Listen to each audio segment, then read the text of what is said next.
আল্লাহর হাবিব সাল্লাল্লাহু আলাইহি ওয়াসাল্লামের একজন সাহাবী ছিলেন, তার নাম হচ্ছে উবাই ইবনে কাব রাদিয়াল্লাহু তাআলা আনহু।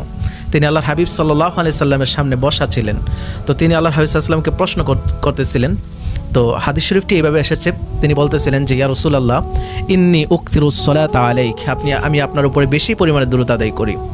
আল্লাহর হাবিব সাল্লাল্লাহু আলাইহি ওয়াসাল্লাম বলেন মাশাআল্লাহ, তুমি যদি বেশি পরিমাণে দুরূদ আদায় করো তাহলে তো ভালো।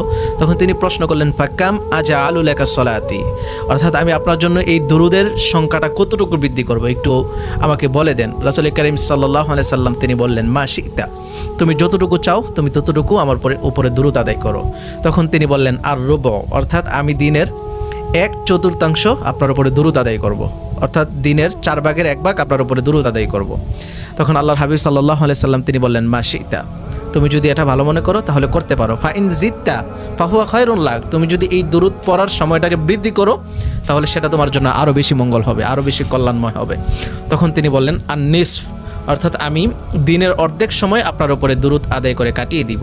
তখন আল্লাহর হাবিব সাল্লাল্লাহু আলাইহি সাল্লাম তিনি বললেন মা শিতা ফাইন জিত্তা ফাহুয়া খায়রুন লাক, তুমি যদি তা চাও তাহলে করতে পারো, কিন্তু তুমি যদি এই দুরূদ পড়ার সময়টাকে আরও বৃদ্ধি করে দাও তাহলে আল্লাহ সুবহানাহু ওয়া তাআলা তোমার সম্মান আরও বৃদ্ধি করে দিবে এবং তা তোমার জন্য আরও কল্যাণময় হবে।